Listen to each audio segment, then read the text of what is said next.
Assalamualaikum warahmatullahi wabarakatuh. Kembali lagi di channel Berita Mistis.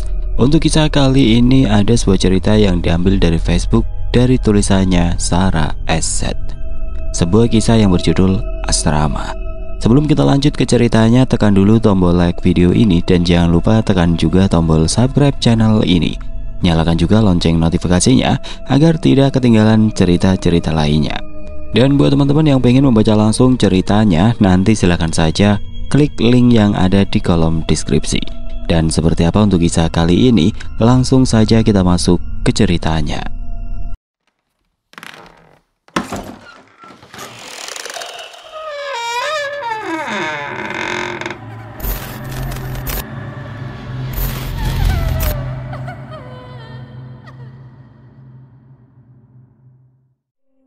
Apa iya, kita harus ikut dengan tradisi konyol itu malam ini? Ucap seseorang yang duduk di belakang kami. Aku menatap Santi yang berada di sampingku tanpa berbalik ke belakang. Sepertinya dia juga mendengar kalimat itu. Melihat tatapan penuh tanya dariku, Santi hanya mengangkat bahu, memajukan bibir dan kembali memandangi piringnya. Ya mau gimana lagi? Mau dijadiin bulan-bulanan senior kalau nggak ikut? Suara yang berbeda sedang merespon kalimat yang sebelumnya kami dengar. Kembali ku tatap Santi yang tetap fokus pada piringnya. Betul, entah berapa orang yang sedang mengobrol di belakang kami, tapi kali ini kalimat itu berasal dari orang yang berbeda. Ngomong-ngomong, tidakkah kalian pernah mendengar kisah tentang salah satu penghuni asrama yang bunuh diri? Dek, aku membelalak menatap Santi. Tidak jauh beda denganku, dia juga sepertinya cukup terkejut. Kami menajamkan pendengaran. Apa-apaan kau ini, Indah? Kenapa bicara sembarangan? Apa hubungannya dengan tradisi itu? Terdengar suara dari orang pertama kali kami dengar. Sekarang kami tahu bahwa orang berbicara sebelumnya bernama Indah. Jelas ada hubungannya lah, Fitri. Kau tahu kenapa dia bunuh diri? Ya karena nggak tahan bulian. Kalau kau tidak percaya, coba tanya Tita, ucap Indah. Iya Fit, nyaris seluruh penghuni asrama membuli anak itu hanya karena tidak ikut kegiatan yang kau sebut konyol itu. Dia tidak tahan dan akhirnya ditemukan tidak bernyawa di kamar mandi. Sambung seseorang yang dipanggil Tita. Tidak ada kata yang keluar dari mulutku dan Santi saat mendengar percakapan itu. Dari diamnya kami bisa didapatkan informasi bahwa ada 3 orang dengan panggilan Fitri, Tita, dan Indah yang bercakap-cakap di belakang kami. Namun bukan itu informasi yang membuat jantungku berdetak tidak beraturan, melainkan topik yang sedang mereka bicarakan. Dan kau tahu, dia bahkan sempat menuliskan namanya sendiri dengan darah di tembok kamar mandi sebelum benar-benar meninggal. Hingga saat ini, walau pihak asrama sudah mencoba membersihkan noda yang berada di sana, beberapa saat kemudian nama itu akan muncul kembali. Jelas Indah. Apa maksudnya berbuat seperti itu? Fitri bingung. Begitu juga dengan diriku. Entahlah, mungkin sebagai tanda bahwa dia punya dendam terhadap para penghuni asrama, atau agar semua orang mengingat kisahnya, ucap Tita. Tubuhku terasa membatu. Tanpa disadari tanganku meremas baju Santi. Tenang saja Sar, tembok di kamar mandi kita berwarna putih bersih. Tidak ada noda darah di permukaannya selain lukisan abstrak berbingkai milik asrama yang kau bilang jelek itu, bisik Santi, sinting. Sempat-sempatnya dia mencoba bercanda di kondisi seperti ini, tapi aku cukup menghargai usahanya. Dia tahu betul kalau aku cukup penakut dan akan rugi sendiri jika aku mengganggu tidurnya hanya untuk menemani ke kamar mandi di malam hari saat merasa ketakutan. Aku tidak bisa membayangkan bagaimana perasaan teman sekamar wanita itu ketika tahu temannya sudah meregang nyawa di kamar mandi yang ada di dalam kamar mereka sendiri. Yaitu aku, pasti nggak bakal kembali ke asrama ini, ucap Fitri polos. Kudengar dia dilarikan ke rumah sakit, jawab Tita singkat.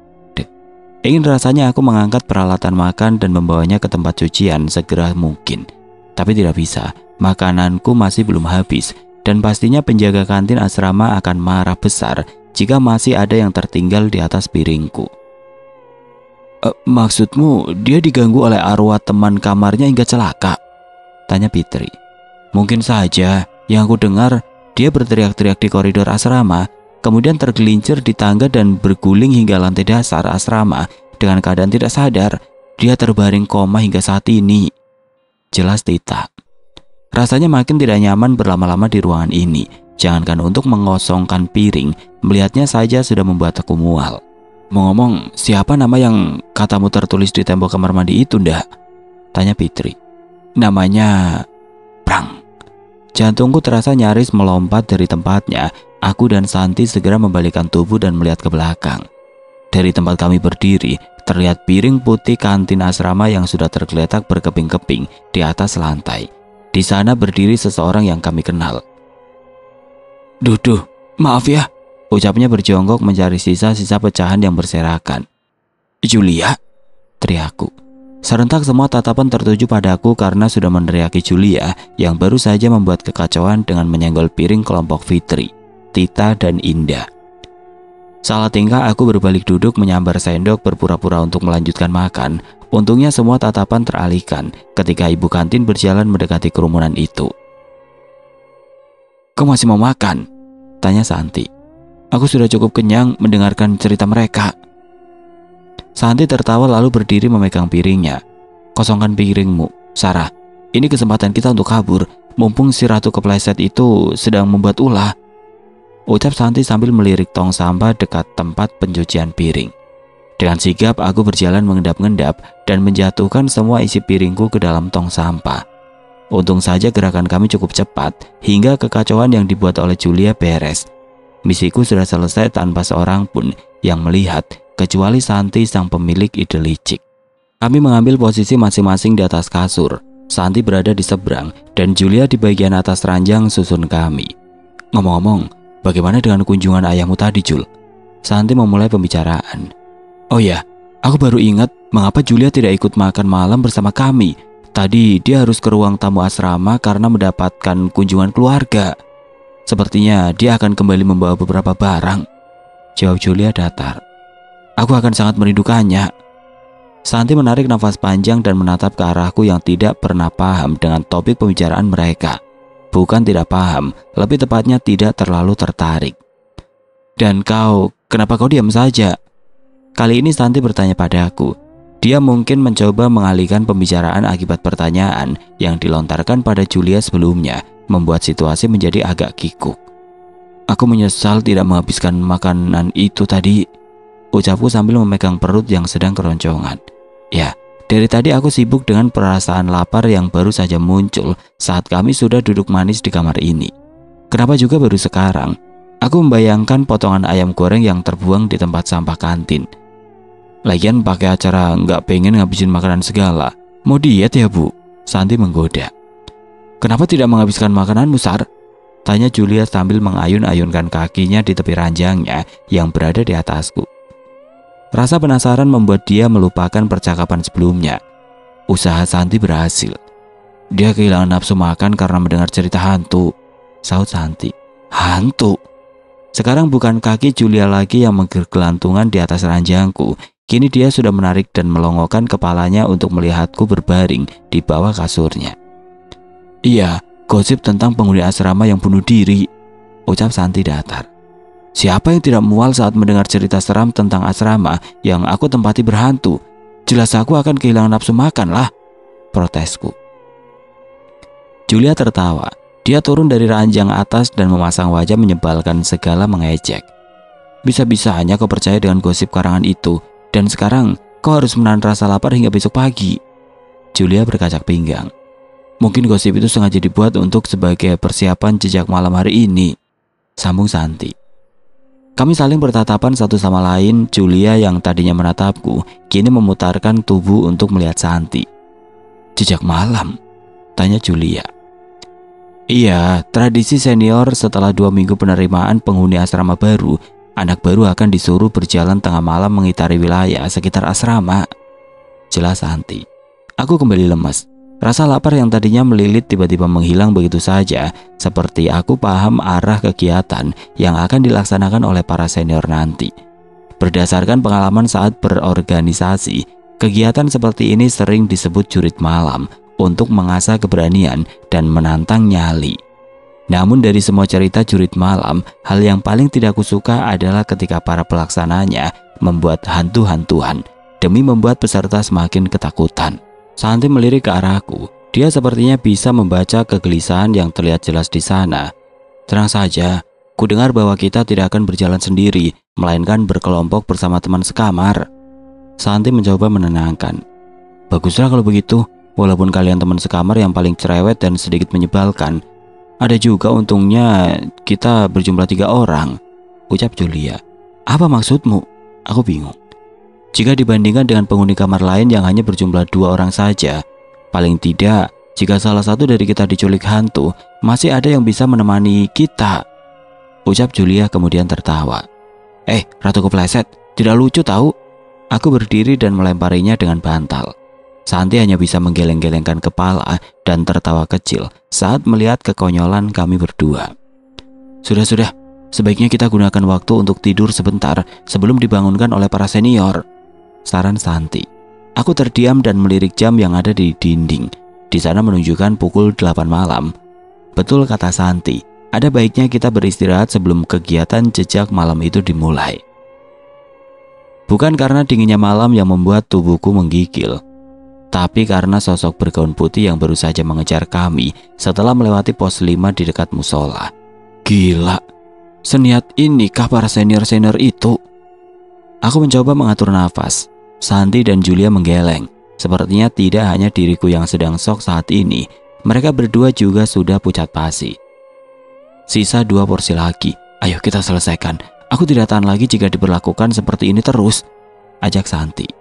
Julia mengangguk, menarik tubuhku yang berjongkok lemas setelah berlari menghindari kuntilanak yang entah itu asli atau tidak, tapi tetap menyeramkan. Dengan tangan bergetar, aku membuka secari kertas yang tadinya diberikan oleh salah satu senior sebagai peta letak pos-pos yang harus kami datangi. Kertas itu sudah mulai lepek akibat keringat yang sedari tadi membanjiri.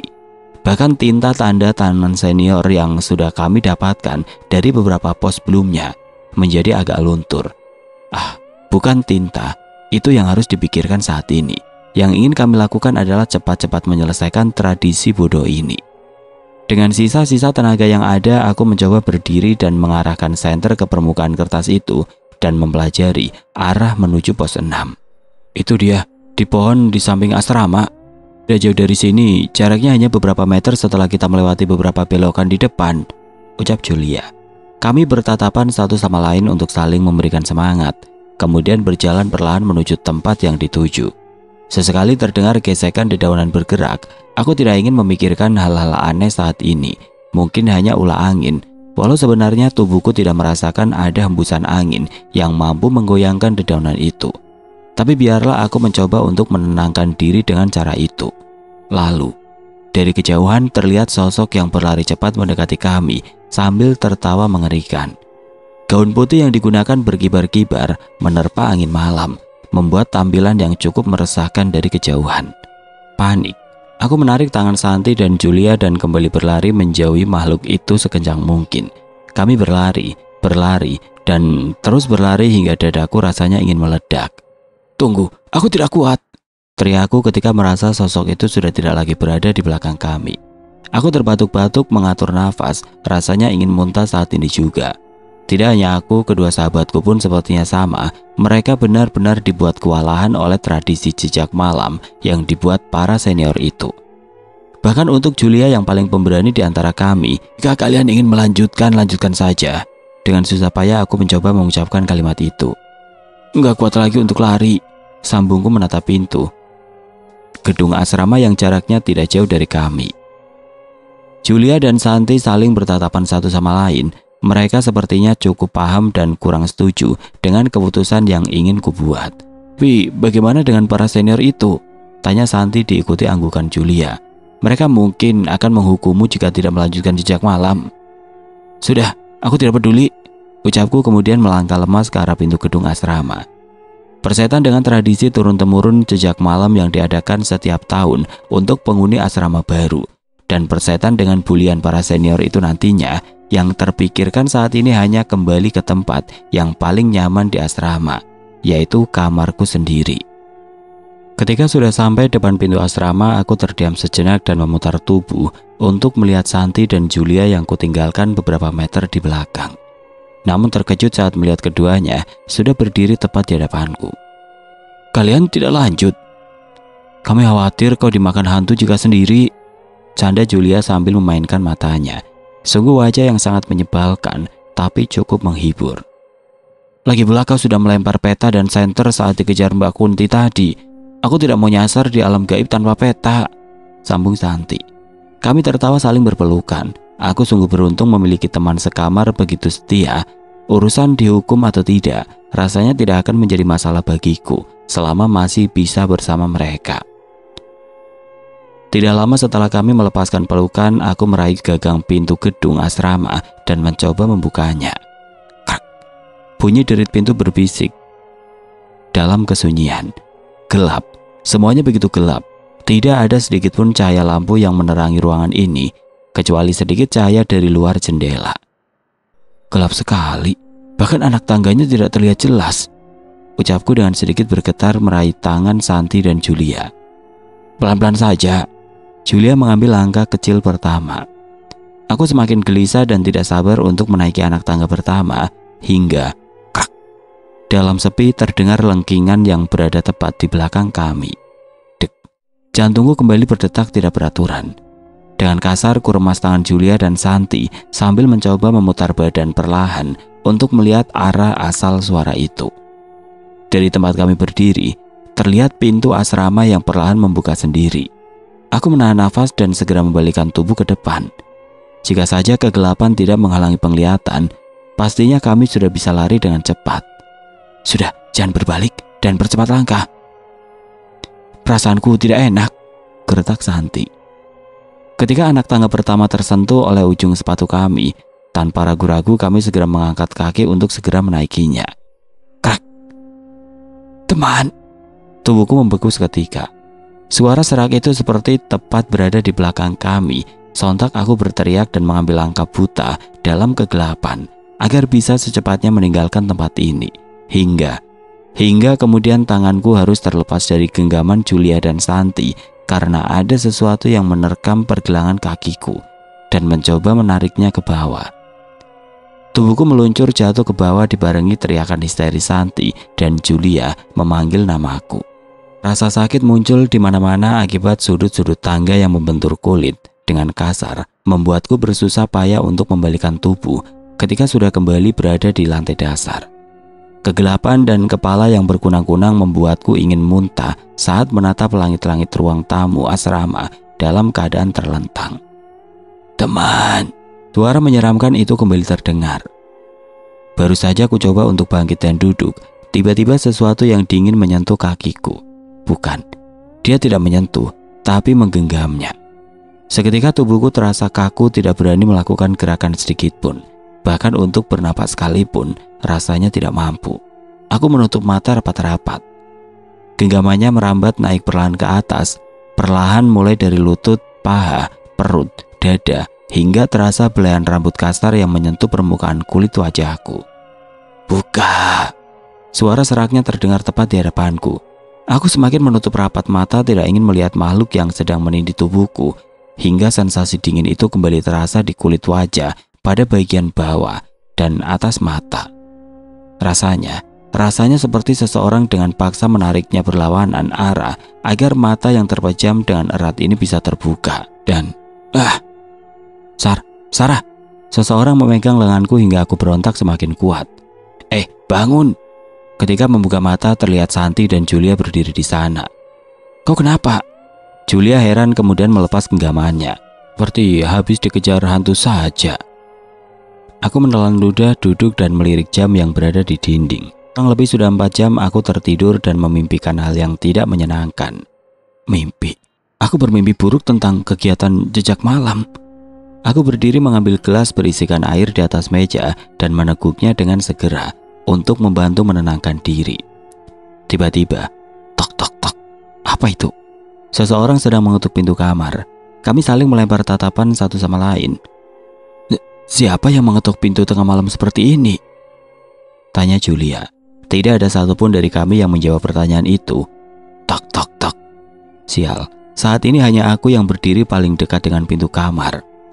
Perlahan ku dekati pintu, mengangkat tangan dan memutar knopnya hingga terdengar bunyi klak. Ada rasa ragu saat menarik daun pintu itu, Dan kalian sih? Wanita itu terdiam sejenak dan mendongak melihat Julia dan Santi yang duduk di atas ranjang di belakangku. Jumlah ganjil? Tanya senior yang sedang memegang senter itu. Maksudnya bagaimana Kak Widya? Aku tidak paham dengan apa yang baru saja diucapkannya. Dia terdiam seakan berpikir sejenak. Sudah, lupakan saja. Sudah siap ikut jejak malam? Senior itu kembali bertanya dan memberikan senyuman yang kurang nyaman dipandang. Siap Kak, teriak Julia lantang.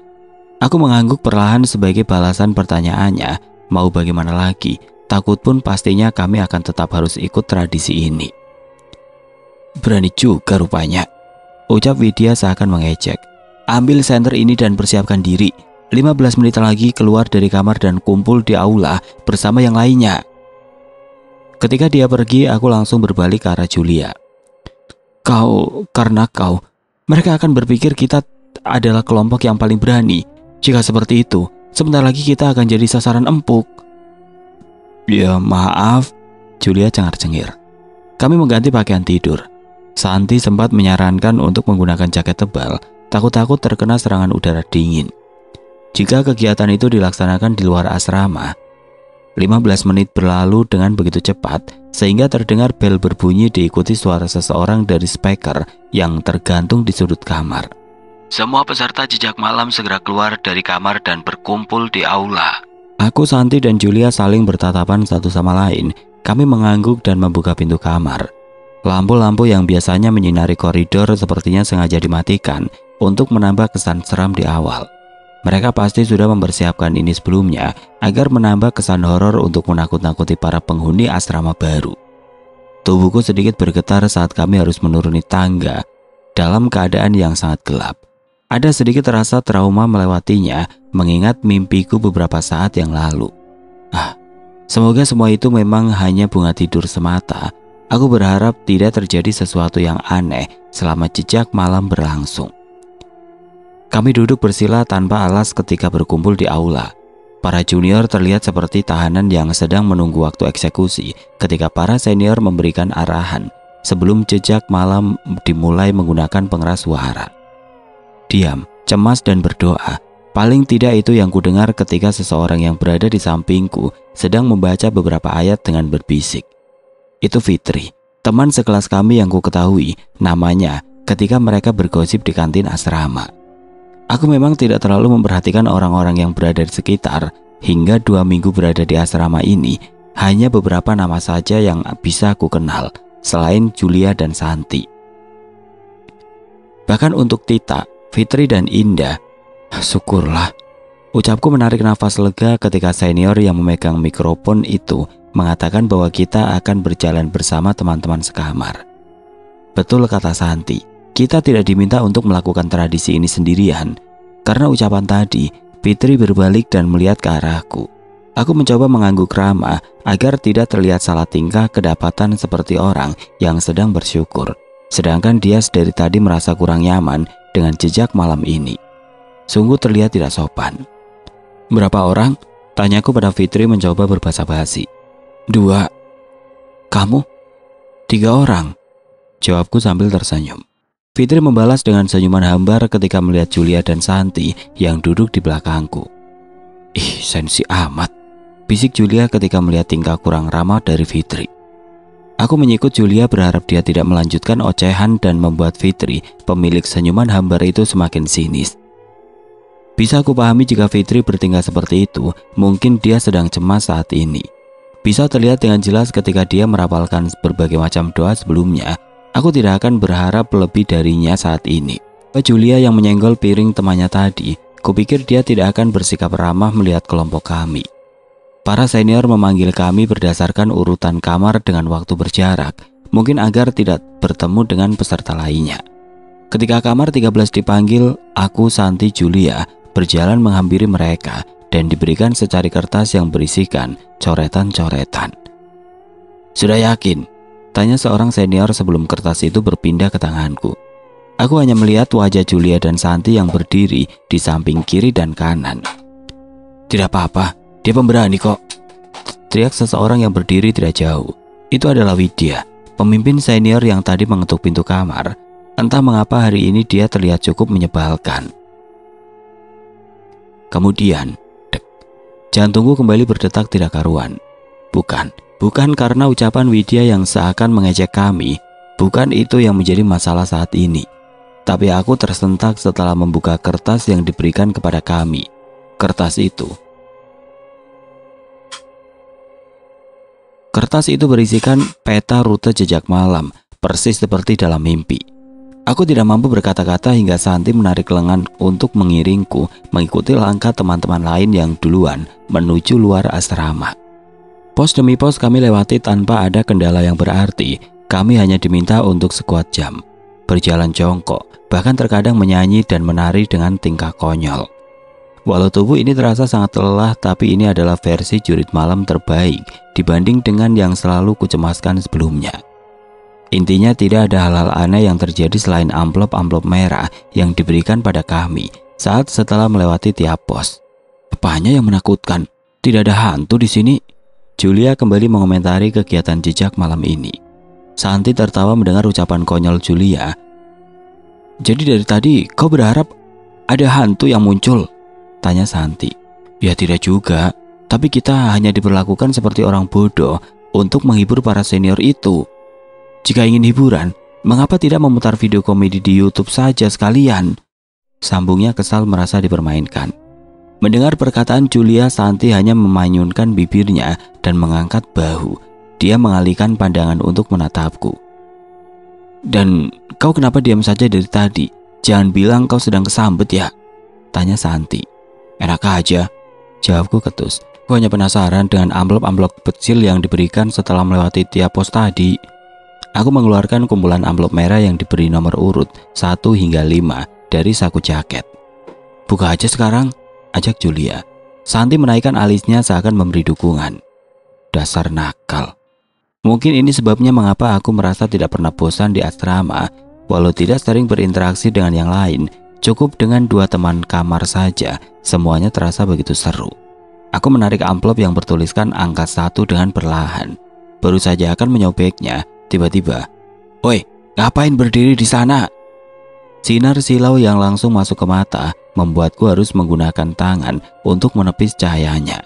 Setelah bisa sedikit beradaptasi dengan cahaya itu, terlihat yang sedang berdiri di sana. Seorang senior yang ditugaskan untuk berpatroli, meneriaki dan menyinari kami dengan senter dari kejauhan. Aku yang baru saja sadar atas kehadiran orang lain, cepat-cepat mengembalikan amplop itu ke dalam saku jaket dan berlari kecil menuju ke pos 6. "Kamu sih?" protesku pada Julia ketika hampir sampai di sana.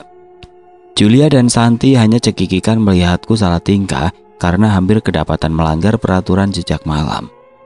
Tidak ada perintah-perintah konyol yang diberikan saat kami tiba di pos 6. Senior yang berdiri di sana hanya memberikan amplop merah bertuliskan angka 6 dan menyuruh kami masuk ke dalam asrama dan membaca semua urutan amplop itu jika sudah sampai di ruang tunggu tamu asrama. "Bisa aja sana, suaraku rasanya mau habis," keluhnya setelah menguap tanpa memberikan perintah ini itu seperti yang terjadi di pos sebelumnya. Kami yang memang dari tadi sudah penasaran segera bergegas setelah menerima amplop itu dan mempercepat langkah menuju tempat yang diminta. Sesampainya di ruang tunggu tamu asrama, aku, Julia, dan Santi duduk dan mengambil tumpukan amplop itu. Dengan perasaan yang sedikit berdebar, aku membuka amplop pertama dan membaca dengan lantang agar Julia dan Santi bisa ikut mendengarkan. Para senior itu sepertinya sedang mempersiapkan sesuatu. Aku terlalu pengecut untuk mengikuti acara jejak malam, kata teman-teman. Kita akan berjalan dalam kegelapan dengan berbekal 1 senter. Belum paham dengan itu, kembali kubuka amplop kedua. Jika tradisi itu akan dilakukan malam ini, aku merengek mengajak teman kamar untuk tetap tinggal agar bisa menemaniku. Beruntung dia setuju. Malam itu kami hanya berada dalam kamar dan memadamkan lampu agar tidak ada seorang pun sadar kehadiran kami di sana. Aku menatap wajah Julia dan Santi. Mereka hanya terdiam tanpa berbicara sama sekali. Kini amplop ketiga terbuka. Sayangnya mereka tahu, aku meminta maaf pada mereka atas tindakan bodoh yang juga ikut menjerumuskan teman sekamarku. Kami dimaafkan, namun tetap saja terasa kurang nyaman ketika melihat tatapan-tatapan sinis yang selalu melihatku. Amplop keempat kubuka dengan kasar. Tatapan itu begitu mengganggu setiap hari. Aku berkata ingin pindah, tapi teman sekamarku mengatakan bahwa itu hanya perasaanku saja. Dia bilang akan menemaniku hingga kami bisa lulus bersama. Namun, aku terlalu pengecut untuk menghadapi hari-hari hingga kulakukan perbuatan itu. Tanganku dibanjiri oleh keringat. Aku menatap wajah Julia dan Santi yang sedari tadi mendengarkan tiap kalimat terucap dari mulutku. Dahi mereka berkerut, entah karena bingung atau heran. Tapi aku sendiri sepertinya paham arah topik isi dari amplop-amplop ini. Dengan tangan bergetar aku membuka amplop kelima. Darah berceceran di lantai. Awalnya aku merasa tenang setelah bisa terpisah dari orang-orang yang menatap sinis. Tapi kemudian rasanya sangat sepi jika harus berlama-lama di sana. Hingga akhirnya aku memutuskan untuk keluar dari persembunyian. Orang yang pertama kali terlihat adalah teman sekamarku. Dia berbaring sambil membaca buku di ranjang bawah. Perlahan aku naik ke ranjang yang berada di atas dan mengayunkan kaki seperti kebiasaan yang sering kulakukan. Saat melihatku, dia berlari ketakutan meninggalkan aku sendiri di kamar. Jantungku berdegup sangat kencang hingga melempar kertas yang berada dalam genggaman. Rasanya tidak sanggup untuk melanjutkan. Ini lebih mengerikan dari apa yang kudengar sebelumnya. "Kenapa seperti gosip yang terdengar di kantin tadi sih?" ucap Santi. "Tadi mereka memperlakukan kita seperti badut dan sekarang mereka mencoba membuat kita merinding." "Lanjutkan, aku ingin mendengar sampai mana kehebatan mereka dalam mengarang," sambung Julia. Kemudian amplop ke-6 kubaca perlahan. "Aku sedih. Dulu dia sendiri yang mengatakan akan menemaniku hingga kami lulus. Kenyataannya dia malah berlari dan tidak menoleh sama sekali. Dia berlari kemudian terjatuh dari tangga dan harus dilarikan ke rumah sakit hingga terbaring koma sampai saat ini. Itu balasan untuk orang yang suka berbohong. Tapi sekarang aku merasa sendiri lagi. Bagaimana jika kau menemaniku? Jangan takut, sebentar saja kok. Cepat temui aku. Jika tidak, aku yang akan mendatangimu hingga ke dalam kamar." Tubuhku bergetar setelah selesai membaca deretan kalimat itu. Untuk apa mereka membuat karangan seperti ini? Seperti memanfaatkan kisah yang beredar saja. Entah apa yang akan kami temui di pos terakhir nantinya. Rasanya tidak ingin melanjutkan ini semua hingga selesai. Tubuhku terasa sangat lemas. Kamar 13. Kenapa hanya berdiam diri di sana? Sudah menyerah? Takut ya?" teriak seseorang dari pintu menuju aula. Itu Widya yang saat ini seperti sedang meledek kami. Julia yang dari tadi sudah geram seketika berdiri seperti hendak menerkamnya. Tapi Santi dengan sigap menahan tubuhnya agar tidak melangkah lebih jauh. Aku setuju dengan apa yang dilakukan Santi. Jika Julia membuat keributan, kami akan bertengkar dengan para senior itu. Dia hanya tertawa ketika melihat sikap agresif Julia. Kulihat ada tatapan licik yang jelas terpancar di matanya. Pasti dia sedang merencanakan sesuatu. Perlahan aku mencoba untuk mengangkat tubuh yang terasa berat dan cukup lelah ini, mendekati Santi dan Julia. "Sudahlah, mari kita ke pos 7 dan menyelesaikan ini semua," ucapku memegang tangan Julia. Kami mengikuti Widya berjalan hingga berhenti dan berdiri di depan sebuah ruangan. Itu adalah ruangan kosong yang berada dekat aula asrama. Di sana dulunya adalah tempat tinggal para guru pendamping sebelum mereka dipindahkan ke tempat baru yang berada di luar gedung. Ketika Widya baru saja mencoba membuka pintunya, tiba-tiba, jeritan terdengar dari ruang sebelah. Terlihat dua orang yang berlari ketakutan setelah menerobos pintu dengan kasar. Mereka menangis dan menjerit hingga salah satu senior datang menghampiri. Nafasku seketika terasa sesak melihat apa yang baru saja terjadi. Namun berbeda dengan Widya, dia tertawa terbahak-bahak mendengar jeritan teman-temanku yang malang itu. "Cobalah bertahan selama 5 menit dalam ruangan ini. Setelah itu silahkan kembali masuk ke dalam kamarmu, pemberani," ucap Widya yang terdengar sombong. Ini alasan Widya tidak menggubris sikap Julia tadi. Pastinya akan ada yang melapor pada kepala asrama dan kami akan diadili tanpa sempat masuk ke jebakan Widya jika terjadi pertengkaran. Licik. Widya benar-benar mempunyai rencana yang sangat licik untuk kami, bisa dipastikan itu. Ketika pintu itu terbuka dengan lebar, aku melihat settingan kamar yang dibuat sedemikian rupa mirip dengan kamar penghuni asrama pada umumnya. Mulai dari ranjang, lemari, meja belajar, bahkan kamar mandi. "Buat dirimu senyaman mungkin di sini, anggap kamar sendiri," Widya tertawa kemudian meninggalkan kami dan membanting pintu dengan kasar. Kami pasrah dan tidak bisa berkata apa-apa lagi. Julia menarik kursi dekat meja belajar, kemudian duduk dengan lemas di sana. Aku dan Santi memilih untuk duduk di tepi ranjang yang berada di bawah. Kira-kira apa yang akan terjadi? Tanyaku resah. Klak.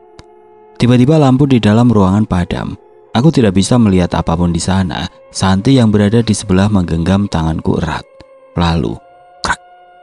Terdengar suara gesekan dari balik pintu kamar mandi. Suaranya seperti seseorang yang sedang memainkan kuku-kukunya di atas permukaan pintu itu dengan kasar.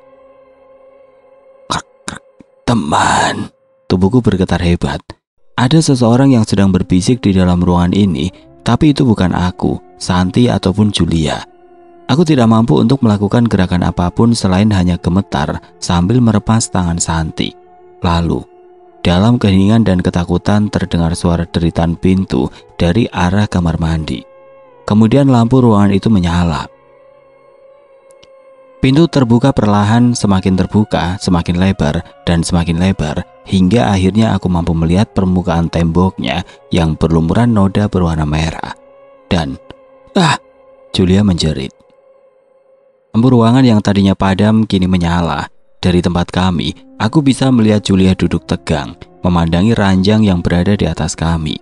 Matanya melotot terpaku tanpa berkedip sedikit pun.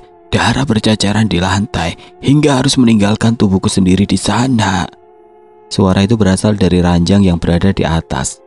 Jantungku terasa nyaris meloncat dari tempatnya ketika melihat sepasang kaki yang tiba-tiba menggantung lemas dan berayun di hadapan kami.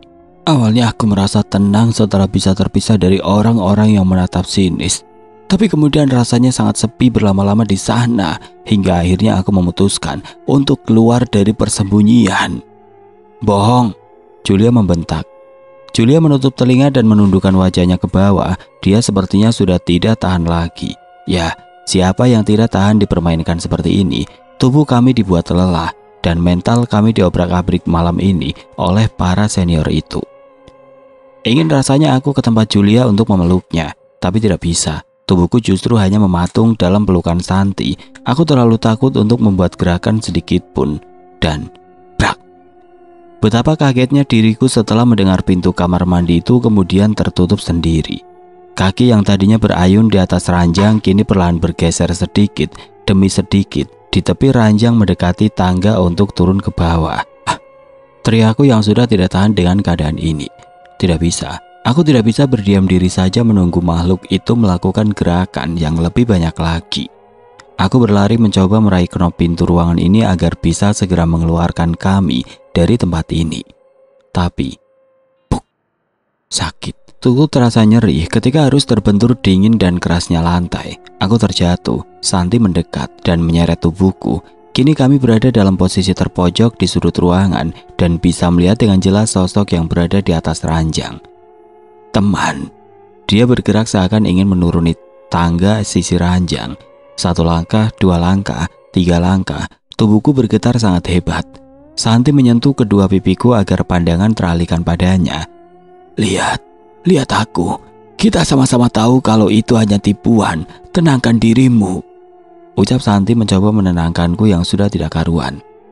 Percuma, sekuat apapun usaha Santi untuk mencoba menenangkan, dia tidak mampu untuk menyembunyikan mimik cemas yang jelas-jelas terpancar dari wajahnya. Dan setahu aku, Santi tidak pernah terlihat secemas ini. Merasa bujukan Santi tidak cukup membantu, aku kembali memalingkan wajah pada sosok tidak aku kenal yang tadinya berada di ruangan ini. Kini dia sudah berada di bawah dan perlahan-lahan memiringkan kepala dengan sangat mengerikan. Dia mendekat seraya mengangkat tangan dengan jemari dan kuku-kuku panjang yang berwarna kehitaman, seperti ingin meraih tubuhku. Seluruh darah seakan langsung tersedot hingga lemas dan tulang-tulangku terasa tiba-tiba menghilang. Tidak ada lagi yang bisa dilakukan untuk berdiri dan kabur dari tempat ini. Aku memejamkan mata rapat hingga seseorang membuka pintu. Aku membuka mata. Itu Widya. Dia berdiri dan menatapku sambil bersandar pada daun pintu yang tadinya tertutup. Walaupun semalaman penuh ini sikap Widya sangat menyebalkan, Tapi kehadirannya setelah membuka pintu itu membuat perasaanku begitu lega. Dia bertepuk tangan dengan kencang di tengah-tengah kepanikan kami. Hebat, hanya kamar 13 yang mampu bertahan tanpa mencoba untuk keluar. Pal, yang aku berharap melihatmu kencing di celana malam ini. Widya tersenyum sinis. Kata siapa? Ah, sosok yang menyeramkan tadi tiba-tiba mengucapkan sesuatu. Jika tidak terjatuh, mungkin dia sudah kabur seperti anak-anak yang lain. Ucapnya tadi sambil menarik rambut palsu dari kepalanya. Mereka tertawa terbahak-bahak seperti sedang menonton acara komedi. Aku kembali menangis pilu. Kali ini bukan karena ketakutan, melainkan rasa malu. Bagaimana bisa mereka menertawakan kami dengan keadaan seperti ini? Malu, sungguh malu. Bahkan untuk mengangkat kepala menatap keduanya rasanya tidak mampu. Tiba-tiba, karangan. Cerita kalian hanya karangan. Kalimat itu membuat para senior yang berdiri di hadapanku terdiam dan saling memandang satu sama lain. Masih dengan terisak, aku melihat ke arah Julia yang kini berdiri di belakang kedua senior itu. Kalian berbohong. Wajah Julia tertunduk ke bawah ketika mengucapkan kalimat itu. Entah apa maksudnya, tapi seketika aku merasa merinding kembali. Lebih merinding dibanding melihat kaki yang bergelantungan di atas ranjang tadi. Julia. Santi terbata-bata memanggil namanya. Kedua senior yang berada di hadapan kami perlahan berbalik ke arah Julia. Siapa kau? Hardik senior yang berpura-pura menjadi hantu tadi. Sejak kapan dia berada di sini? Entahlah, aku tidak pernah melihat dia masuk ke dalam ruangan ini. Jawab Widya yang terlihat bingung. Aku terdiam tanpa berkedip sedikit pun. Kemudian menatap Santi yang berada tepat di sampingku. Santi hanya menggelengkan kepala ketika tatapan kami saling bertemu. Kau, kenapa kau ajak teman lain ke ruangan ini tanpa seizin panitia? Mau cari perkara ya? Bentak Widya menunjuk-nunjuk wajahku. Sedikit pun aku tidak merespon bentakan Widya. Bukan itu yang kupikirkan saat ini. Yang menjadi masalah adalah mengapa mereka tidak melihat Julia yang sudah berjalan bersamaku dari tadi. Bahkan sebelum acara jejak malam dilaksanakan. Kalian suka cerita hantu bukan? Julia kembali berbicara. Kini suaranya berubah menjadi serak. Semua orang yang berada di dalam ruangan ini dapat merasakan aura yang tidak menyenangkan. Hingga krek-krek. Tubuh Julia menggeliat hebat. Hingga tulang-tulangnya saling bergesekan satu sama lain. Terlihat gerakan tidak sinkron di sana. Lengannya tiba-tiba membalik dan kakinya bergerak memutar ke belakang. Dek, apa mungkin? Tiba-tiba aku menyadari sesuatu ketika aku mengingat kejadian di kantin asrama saat sedang menguping pembicaraan Fitri, Indah dan Tita. Dengan takut-takut kutatap mata Julia yang tersembunyi dari celah rambut yang menutupi sebagian wajahnya. Dia memberikan senyuman menyeringai. Jangan-jangan Julia. Tubuhku terbujur kaku saat mengingat meneriakan nama Julia ketika kelompok Fitri ingin menyebutkan nama yang tertulis di tembok kamar mandi. Tempat penghuni asrama yang bunuh diri dari tempat ini. Apakah cerita itu benar? Jadi memang ada yang sudah kehilangan nyawa di asrama ini. Otakku masih belum bisa merespon semuanya dengan baik. Lalu, brak. Bunyi yang baru saja mengagetkanku berasal dari pintu kamar mandi yang berbenturan dengan tubuh Widya. Dia baru saja melayang dan terhempas hingga meringis kesakitan. Aku hanya terdiam tanpa bisa berkata apa-apa. Tubuhku betul-betul tidak mampu bergerak sama sekali. Hingga Santi menarikku paksa. Lari dan jangan berbalik, bentak Santi. Bagaimana jika Julia kembali ke kamar ini? Tanyaku ketika kami menangis sambil berpelukan di atas ranjang. Santi menatap pilu. Dia menghapus air mata yang sedari tadi tidak berhenti mengalir di pipiku. Masih kuingat dengan jelas cerita histeris Widya dan temannya saat kami berlari meninggalkan ruangan tadi. Ditambah dengan suara Julia yang menggema di dalam ruangan sambil meneriakkan kalimat, "Mau lihat hantu?" Membuat siapa saja akan ketakutan, bahkan jika dia adalah teman sekamar sekalipun. Tatapanku teralih memandang ranjang Santi yang berada di seberang ranjang susun milikku. Mungkin ini adalah jawaban mengapa dalam kamar ini terdapat 3 ranjang. Pihak asrama pasti tidak ingin ranjang atas yang notabene milik siswa yang pernah bunuh diri sebelumnya ditempati oleh siapapun. Ketika pertama kali masuk ke kamar ini, ibu kepala asrama mengarahkanku agar menggunakan ranjang itu. Tapi setelah menyatakan tidak nyaman untuk tidur dekat kamar mandi, Santi akhirnya mengalah dan bersedia berganti tempat. Aku semakin merinding mengingat bahwa Julia pemilik ranjang atas adalah makhluk tidak kasat mata. Bulu kuduk berdiri ketika membayangkan dia sering memainkan kakinya hingga menjuntai lemas dari tempatku biasanya berbaring. Kemudian, buk, buk. Aku melepas pelukan Santi karena terkejut mendengar suara yang berasal dari pintu kamar kami. Santi, bukain dong. Itu. Suara itu adalah suara seseorang yang sangat akrab di telinga kami. Dia di sana. Julia berada di luar sana berusaha untuk masuk ke tempat ini.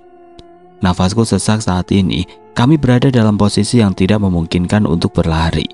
Aku menyesal menarik tangan Santi untuk bersembunyi di dalam kamar. Kenapa tidak keluar asrama saja, pikirku. Kini aku meraung sejadi-jadinya. Tidak ada satupun yang bisa datang menolong kami. Jangan menangis sayang. Suara Julia terdengar serak. Tenangkan dia Santi. Bentak Julia sambil menggedor pintu. Kumohon Julia. Teriak Santi histeris sambil memegang kepalanya. Aku bisa melihat ada tingkat stres yang tinggi di sana. Tenangkan, atau kau mau aku yang masuk untuk menenangkannya?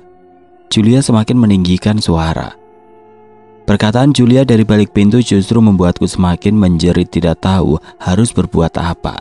Hingga mereka mengolok-olokku hingga merasa tidak kuat dan melenyapkan diri sendiri. Santi tiba-tiba berbisik. Aku terdiam, menatap Santi yang baru saja mengucapkan kalimat yang sama sekali tidak aku pahami. Kau kenapa? Aku mengguncang tubuh Santi. Dia mendapatkan tubuhku. Terkejut dan berlari untuk meminta pertolongan hingga terjatuh dari tangga asrama. Aku berdiri kemudian terjatuh ke belakang. Santi terlihat berbeda. Apa yang terjadi padanya? Kumohon, sadarlah Santi. Santi memutar lehernya tanpa menggerakkan tubuh sedikit pun. Kini dia memandangku dengan tatapan kosong. Itu bukan seperti tatapan Santi yang ku kenal. Apa mungkin? Apa Julia sudah masuk ke dalam ruangan ini melalui tubuh Santi? Santi mulai membuat gerakan kecil. Dengan memiringkan kepala, tersenyum menyeringai dan mencoba mengangkat tubuhnya untuk berdiri mendekatiku. Dengan sisa-sisa tenaga, aku berdiri membuka pintu kamar mandi dan membantingnya, kemudian duduk bersandar di sana. Tangisku tumpah, tubuhku menggigil. Mengapa ini terjadi? Salah satu teman kamarku adalah makhluk tidak kasat mata. Tubuh Santi sedang diambil alih, dan aku terkurung sendiri di dalam kamar mandi dengan kondisi meringkuk sambil bersandar di pintu dan hanya bisa menangis pilu. Menit, 2 menit, 3 menit. Entah sudah berapa menit aku berada di sini. Aku menunggu dan menunggu dalam keheningan. Entah apa yang kutunggu dalam ruangan ini.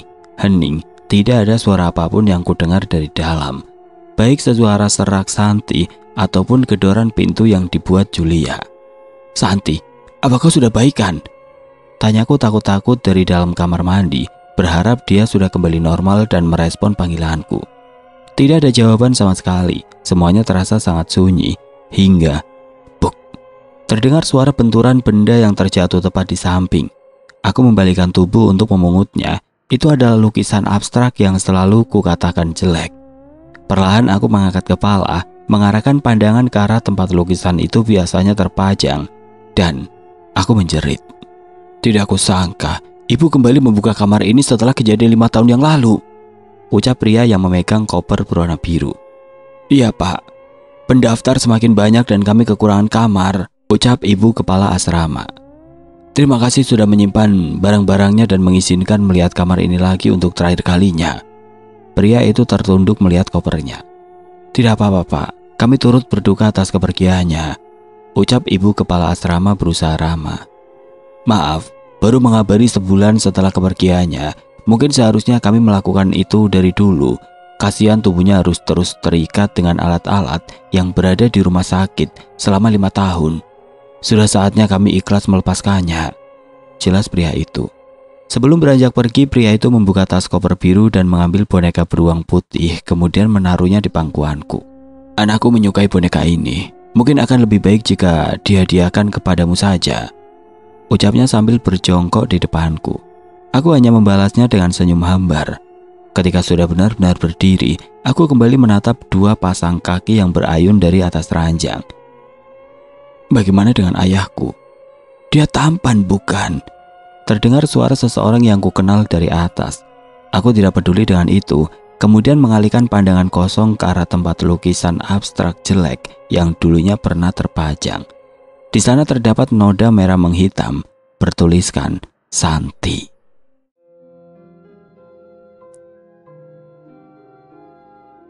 Oke teman-teman, sekian untuk kisah kali ini. Bagaimana menurut kalian tentang kisah ini?